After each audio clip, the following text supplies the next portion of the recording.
ल हाम्रो सरसफाइ सुरु भयो हिजो पनि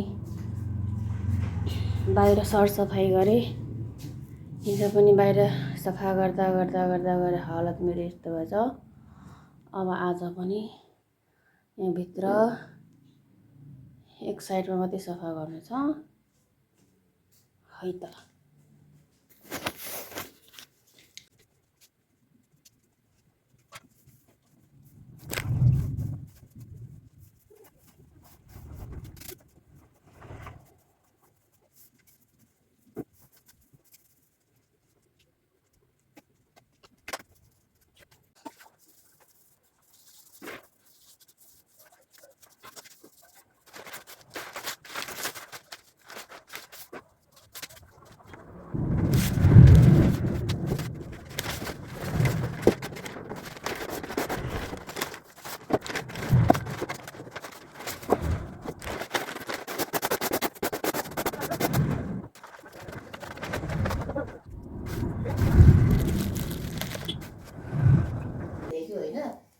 अब तिमी खुसी हुन्छौ कि दुःखी हुन्छौ थाहा छैन।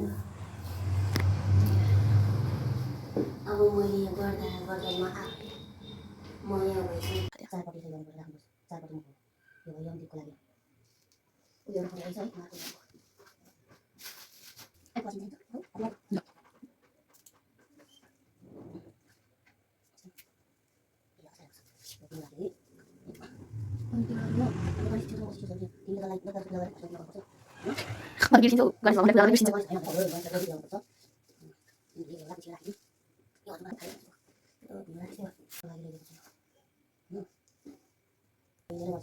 अब आजको दिनमा लक्ष्मी पूजाको दिन तिम्रो लागि छुट्टिएको नै हुन्छ भन्नु होला।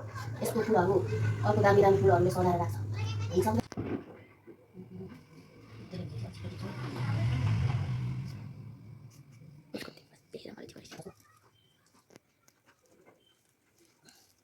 यो कतिलाई किन राखेको प्लास्टिक त मुला सामान किन्ने आउँछ प्लास्टिक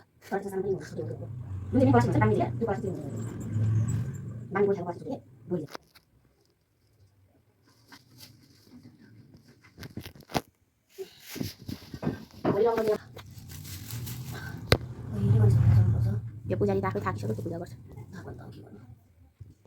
म चाहिँ नआउनु पर्ने रहेछ बरु मैले गर्थेँ।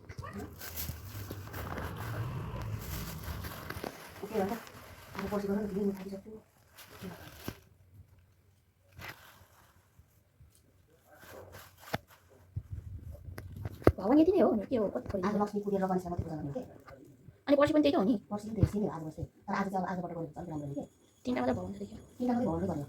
अस्ति दसैँमा दुर्गाको होइन अनि अहिले चाहिँ लक्ष्मीको गणेशको पुगेको बुझ्यो कि नै बोल्यो बोल्यो होला नगर धेरै ओ यो अघिदेखि घन्टी बजाउने मान्छे पूजा गरेर गणेश हुन्छ तपाईँ दिदी पूजा गर्नु दस कपडाहरू क्या यो रातो भन्दा नि अलि यल्लोहरूमा चाहिँ नि यसरी पत्रिका चाहिँ यसरी लामो छोपिदिने कि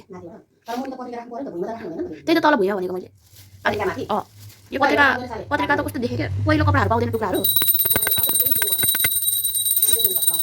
पाइहाल्छ यो पत्रिकामा त कस्तो देखेँ धुनु पर्छ धुनु ल। यहाँनिर चाहिँ मैले यम भगवानको लागि चाहिँ बत्ती बाल्दिन लागेको छु। जुन भगवान चाहिँ हामी कसैलाई पनि रोग व्यथा दुःख कष्ट केही पनि नलागोस् दुर्घटना यताउतिहरूबाट चाहिँ सधैँभरि बचाइराख्नु कहिले पनि कसैलाई नहोस् भनेर चाहिँ यसरी बत्ती बाल्ने गरिन्छ। स्पेसली चाहिँ आफ्नो फ्यामिली परिवारमा जतिजना हुनुहुन्छ आफ्नो आफन्तहरू उहाँहरूलाई चाहिँ सम्झेर उहाँहरूको नाम लिकन चाहिँ यसरी हामीले चारकुना चारपट्टितिर चाहिँ यसरी बाती राखेर चाहिँ बालिदिनुपर्छ। मैले पनि 2 वर्ष 3 वर्ष जस्तो भयो थाहा भएर चाहिँ यसरी बत्ती बालिदिने गरेको छ। यो चाहिँ लक्ष्मी पूजाको अघिल्लो दिनदेखि सुरु हुन्छ। हामीले चाहिँ होस् तिहारमा चाहिँ यो 5 दिनसम्म भाइटिकाको लास्ट रातिसम्म चाहिँ हामीले यसरी बत्ती चाहिँ बालिदिनुपर्छ। एउटा दियोमा चाहिँ चारपट्टितिर यसरी दियो राखेर चाहिँ अनि चामल के भन्छ कालो तिल अनि पहेँलो टिका यसरी चाहिँ राखेर अनि फुलहरू यसरी राखेर उहाँलाई सम्झेर हाम्रो यम भगवान्लाई चाहिँ सम्झेर चाहिँ कसैलाई केही पनि नराम्रो नहोस्, रोग व्यथा नलागोस्, दुःख कष्ट नलागोस्, दुर्घटना यस्तोहरू केही पनि नहोस् भनेर आफ्नो फ्यामिली परिवार सबै सम्झिकन यसरी चाहिँ पूजा गर्नुपर्छ। मैले पनि यसरी नै चाहिँ पूजा गर्ने गरेको छु है त।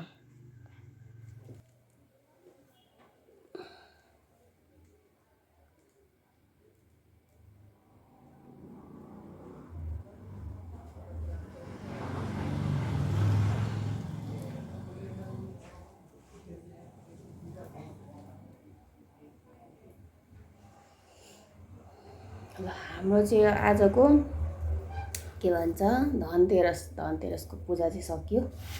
अलिअलि मैले हजुरहरूलाई चाहिँ देखाइहालेँ है।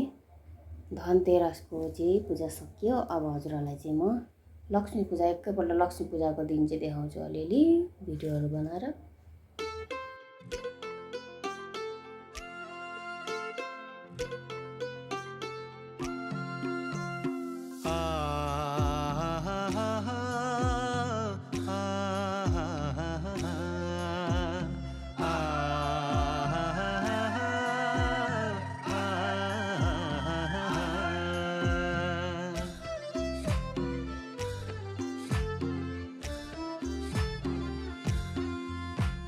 तिहार आउँदा परदेशी माइती बस्यौ कि कुरेर,